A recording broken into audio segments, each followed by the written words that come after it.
Aku akan bawain tentang yang pertama tentang psikologi trading.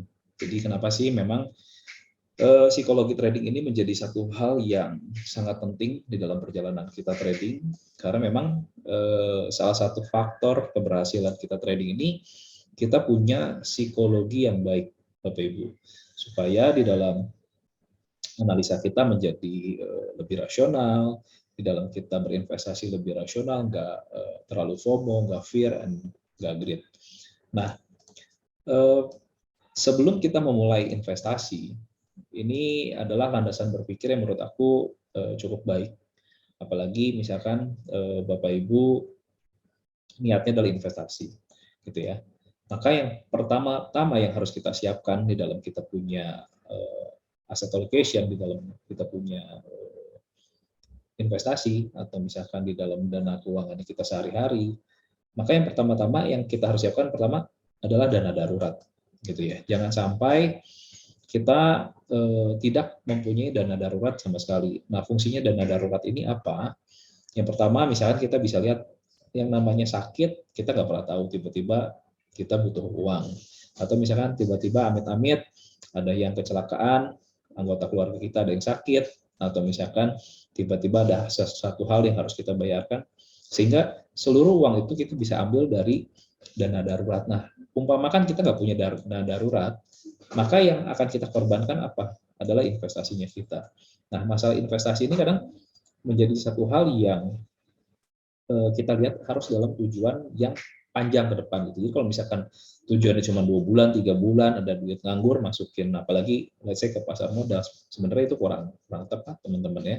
Maka sebisa mungkin tadi kita mempunyai dana darurat yang ukurannya 3 bulan, seminimal mungkin, lebih bagus kalau misalkan bisa 6 bulan hingga 12 bulan. Sehingga kenapa? Ada sesuatu hal yang tadi yang harus kita keluarkan dananya, kita bisa talangin dari dana darurat. Yang kedua, asuransi. Asuransi ini juga menjadi hal yang penting. Kenapa? Karena memang di dalam perjalanan hidupnya kita tuh punya 3 fase kehidupan. Satu, fase kita dari lahir sampai kita kuliah, sampai kita lulus kuliah, itu adalah fase 1, di mana kita dipersiapkan untuk masuk ke usia kerja. Nah, kadang di usia kerja dari umur kurang lebih dari 22 sampai 65, kita tuh bekerja, tapi kadang kita lupa prepare untuk kita masuk ke usia pensiun di fase 3 dari umur 65 sampai kita tutup usia. Nah, waktu kita bekerja di fase 2 dari umur tadi 22 sampai 65, maka kita tuh cukup perlu memperhatikan tadi, satu, dana darurat, kedua, asuransi. Kenapa? Karena kalau kita nggak punya asuransi sama sekali, let's say tiba-tiba di usia produktif kita, amit-amit kita terkena sakit berat, let's say misalkan autoimun, kena cancer, dan segala macam, jumlah dana yang akan kita keluarkan itu bukan lagi sejumlah dana darurat. Kenapa? Karena jumlahnya itu besar sekali, bisa sekian miliar mungkin ya, kalau misalkan kita autoimun, atau misalkan cancer, atau misalkan let's say amit-amit sakit gagal ginjal, harus cuci darah, dan lain sebagainya. Maka dengan adanya kita punya asuransi, yang kita selamatkan adalah tadi asetnya kita, dana daruratnya kita, cash kita, dan investasi. Jadi investasinya kita ini akan aman kalau kita tadi punya dana darurat dan punya asuransi. Cuma memang ada beberapa kecenderungan di mana kita mengabaikan dana darurat dan asuransi, sehingga kita fokusnya langsung aja investasi gitu. Sebenarnya nggak salah, tapi kalau dari investasi ini kita nggak punya bumper untuk asuransi dan kita nggak punya dana darurat, ada waktunya di mana kalau misalkan amit-amit kita tadi sakit, maka yang dikorbankan apa? Investasinya kita. Nah, tadi kalau misalkan kita punya asuransi, maka sebenarnya dana investasi kita ini menjadi lebih aman gitu. Nah, sesudah 2 kantong di atas beres nih, dana darurat dan asuransi, maka investasi ini menjadi hal yang lebih menyenangkan. Kenapa? Karena kantong-kantong sebelumnya ini udah terjaga, udah aman, buat biaya hidup bulanan udah oke, maka kita menyisihkan, atau bukan menyisihkan, tapi memisahkan, kita punya uang ke dalam alokasi investasi, sehingga alokasi investasinya kita ini masuk ke dalam uang yang istilahnya uang dingin, gitu ya, bukan uang panas, bukan uang buat bayar sekolah anak, bukan buat bayar rumah, bukan buat bayar cicilan mobil yang akan dipakai 1-2 bulan ke depan, atau 3 bulan ke depan, atau dana mau nikah yang setengah tahun lagi mau mau nikah, kita cemplungin semua ke investasi. Nah, maka biasanya kalau kita pakai dana yang 2 bulan 3 bulan lagi dikejar waktu, biasanya investasi kita ini agak maksa gitu. Bisa nggak ya? Maksudnya dalam 2-3 bulan di dalam pasar modal yang kita masukin ini udah pasti profit. Masalahnya di pasar modal ini ada waktunya, terkadang dia naik, ada waktunya terkadang dia turun. Maka kita nggak bisa memaksakan dengan perjalanan yang sangat singkat, 2 bulan, 3 bulan. Sehingga yang tadi yang harus kita perhatikan adalah kita punya dana darurat dan asuransi. Sehingga sekali lagi, uang di investasi ini menjadi uang dingin, sehingga kita bisa berpikir secara logik gitu ya. Tidak tertekan secara emosional kalau diburu-buru dengan waktu.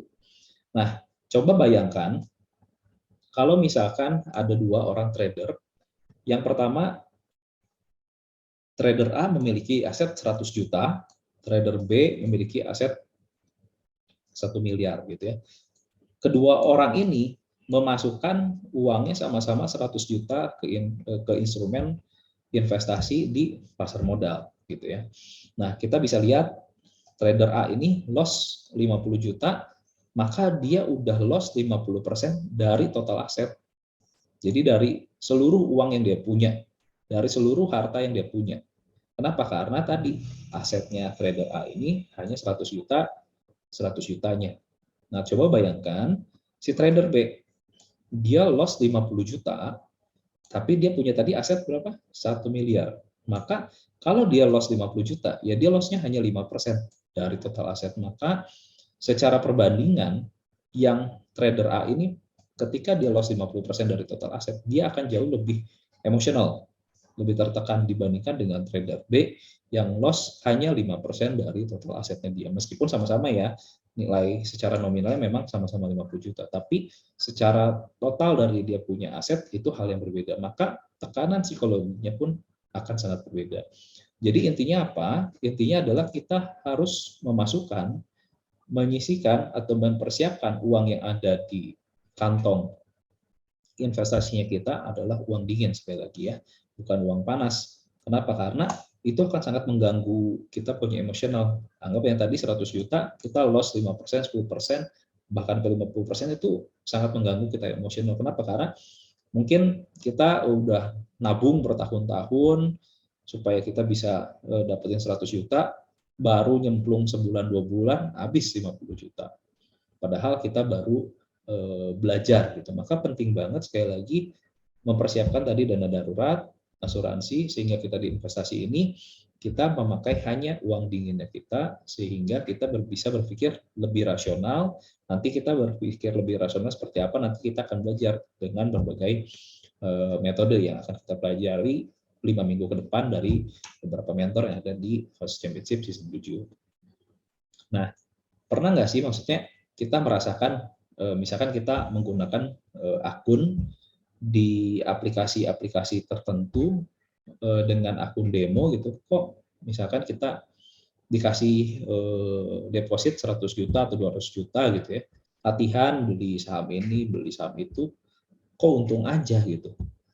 Tapi giliran udah dicemplungin uang yang beneran dengan nilai yang sama, kenapa jadi rugi ya? Karena ketika trading, kita ini menggunakan yang namanya emotional, gitu ya. Sedangkan kalau misalkan kita pakai demo account, ya misalkan umpamakan rugi nih, rugi dari 100 juta jadi 10 juta deh, anggap ya udahlah reset lagi aja akunnya, buat lagi dari akun awal dari 100 juta lagi gitu. Itu mengabaikan kita punya tekanan psikologi. Maka kalau biasanya di yang akun-akun demo biasanya lebih nyantai. Kenapa? Karena sekali lagi mau rugi nggak ada tekanan, mau untung juga ya lumayan happy lah istilahnya kita, oh bisa untung ternyata ya. Tapi kalau di real account baru rugi 5%, 10% aja udah mulai stres biasanya. Ketika udah mulai stres, kita mau revenge trading, kita balas dendam, biasanya lebih loss. Kenapa? Karena niatnya adalah kita memaksakan di kondisi yang tidak mungkin untuk membalikan kita punya kerugian. Itu biasanya menjadi satu hal yang sangat menekan buat para trader. Nah, maka sebenarnya sekali lagi trading ini karena melibatkan emosi dan menggunakan uang yang hasil jerih payah yang sudah kita kumpulin sekian lama, dari kita punya tabungan, dari kita punya pekerjaan, dari kita punya side jobnya kita, di luar pekerjaan utamanya kita ada duit, ya udah kita investasiin, kita cemplungin. Tapi problemnya ketika kita nggak belajar metode, kita nggak belajar money management, kita nggak belajar psikologinya, maka ketika rugi, ini yang sering kali jadi problem, ini apa? Nggak rela ketika uangnya hilang. Padahal memang di dalam dunia trading, ini belajar dengan technical atau fundamental yang tadi udah sempat di-mention, itu nggak pernah ada yang 100% pasti hit. Maka nanti kita kan perlu mengerti bahwa technical atau fundamental ini adalah salah satu metode yang akan jauh membantu kita melihat peluang. Tapi apakah pasti 100% enggak? Gitu. Maka perlu dikontrol dengan yang namanya money management dan psikologi trading, supaya dari 10 kali trading anggaplah kita 5 kali untung, 5 kali rugi, tapi 5 kali untungnya ini jauh lebih besar untungnya dibandingkan 5 kali ruginya, gitu ya. Jadi memang yang namanya menganalisa dan trading ini adalah dua hal yang berbeda. Menganalisa ya kita cuman, let's say menggunakan technical, kita cuma coret-coret, garisnya gini, trend line-nya gini, itu nggak menggunakan uang, Bapak Ibu. Umpamakan rugi turun ke bawah juga, ya udahlah. Umpamakan naik ke atas juga, ya udahlah gitu. Tapi kalau trading nggak bisa. Trading itu sangat melibatkan emosional. Kita udah bikin analisanya, kita taruh uangnya kita di sini, ternyata berjalannya berlawanan dengan arahnya kita yang kita pengen, maka mau nggak mau kita harus pasang stop loss. Kenapa? Berarti analisanya kita salah. Kalau kita tetap paksain, maka itu turunnya biasanya akan cukup lumayan, apalagi kalau misalkan kita trading, kita belinya lagi kejar-kejaran hijau ke atas, kita averaging down, itu biasanya nyangkutnya agak lumayan. Jadi perlu metode yang baik, dan kita perlu menentukan dari awal batas stop loss kita di mana, dan disiplin, sehingga kita bisa mengamankan kita punya aset. Jangan sampai ketika dia turun kita kekunci di dalam gitu, sehingga ada kesempatan-kesempatan lain yang bagus kita nggak bisa ambil. Kenapa? Karena dananya kekunci semua di saham-sahamnya, atau misalkan di perusahaan-perusahaan yang lagi nyangkut di dalam portofolionya kita, gitu ya.